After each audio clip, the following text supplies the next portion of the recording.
Gray Jedi. Oh boy, this is a controversial topic in the Star Wars fandom, and I've been seeing it almost every day lately because I'm addicted to Twitter, and it's embarrassing. No, but for real, I actually saw this most recently today when someone tweeted, "Gray Jedi are not a thing. It was invented by people who don't understand the Force to make themselves still feel like a hero despite having graphic violence fetishes." That's pretty strong language. What are Gray Jedi? Are they actually complete nonsense? Well, let's talk about that. And the post the user was retweeting is one I've seen a ton. It's a little bit crude, but it has the Gray Jedi code sort of as a mixture between the Sith and Jedi code, and that's what a lot of people assume and state that Gray Jedi are. Sort of a well-meaning Jedi-like hero who will tap in and throw Force lightnings occasionally. And practically a lot of this comes from video games, the Jedi Knight series, KOTOR, Force Unleashed. These are all games that allow you to be a good character if you want while still using any Force power, because it's more fun that way. And the real argument against Gray Jedi is that these gameplay elements have simply been conflated to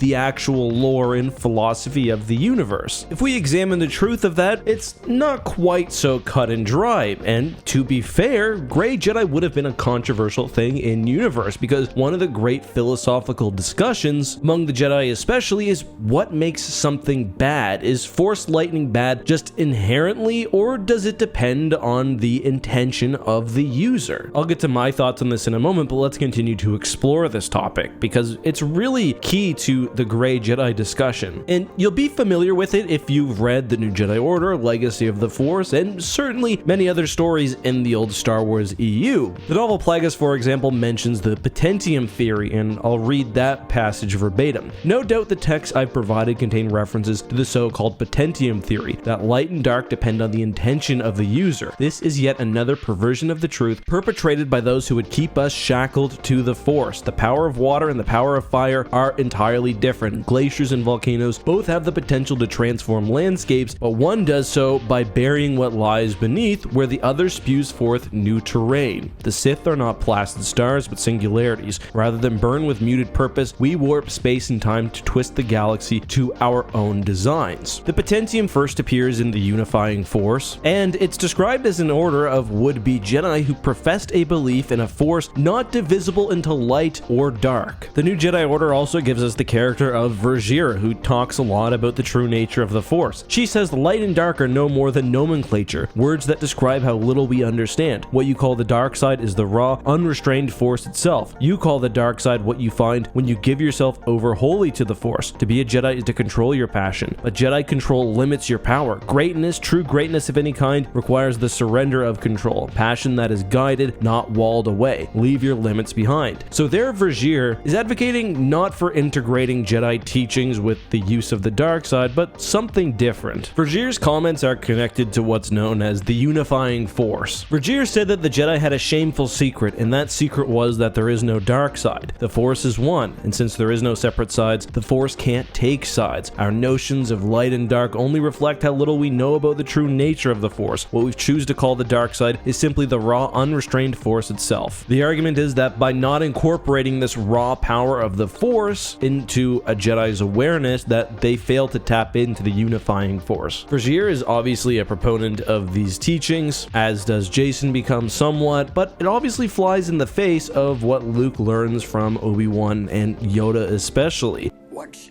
you start down the dark path, forever will it dominate your destiny. And that's the other side of the argument. Yoda makes it very clear how he sees the Force, how even dipping your finger into the dark side starts a very terrible chain of events that always ends in the same way. So there's really two questions. One would be, well, who's right? The second would be, given what we've said, are there and should there be true Gray Jedi in universe? Well, I think most of the evidence is that Yoda was probably a lot closer than Vergir when it comes to what's the more accurate view of the Force in the universe. And later works actually retcon Vergier into actually being a Sith Lord. A lot of people don't like those retcons. I'm included in that. But I think the consistent story Star Wars tells us is that even those with good intentions who do bad things end up becoming evil. That's the story of Anakin Skywalker. It's also the story of Jason. Now, to be true, their journey to the dark side was more than just the occasional tapping into dark side powers, but it was still based on those fundamental emotions that fuel the dark side, especially that of fear in both men's cases. Arguably, that's the entire lesson from Return of the Jedi and the most important lesson in all of Star Wars. And it's also true that Palpatine seduces Anakin specifically with the promise that understanding both the dark and the light is the key to achieving true power. Given that fear, anger, hate, passion are the cornerstones of the dark side and are required to wield these dark side powers, it seems obvious that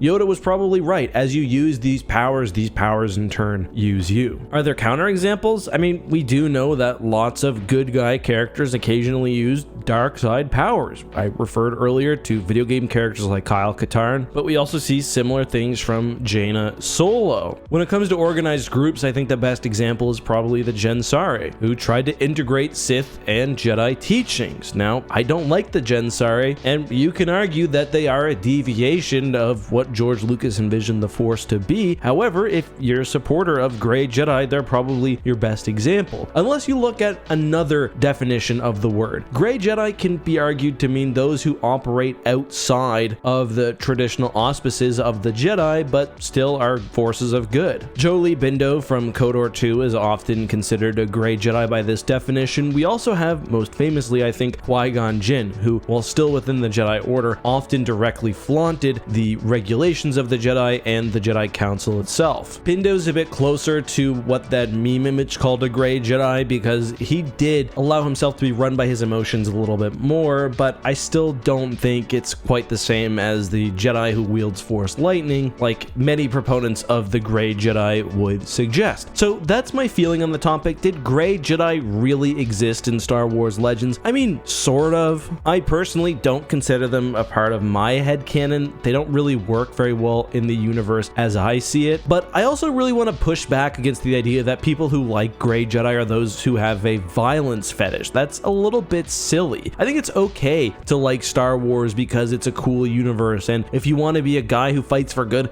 but also uses Force lightning, or you want to imagine a character like that, I think that's okay. I also gotta say, I think a lot of the pushback against the tweet is really silly and just misguided. You're not better for liking Star Wars for some philosophical reason than people who like it because it's a cool action movie / video game franchise. Those are just my thoughts though. I'm sure you'll let me know yours down below.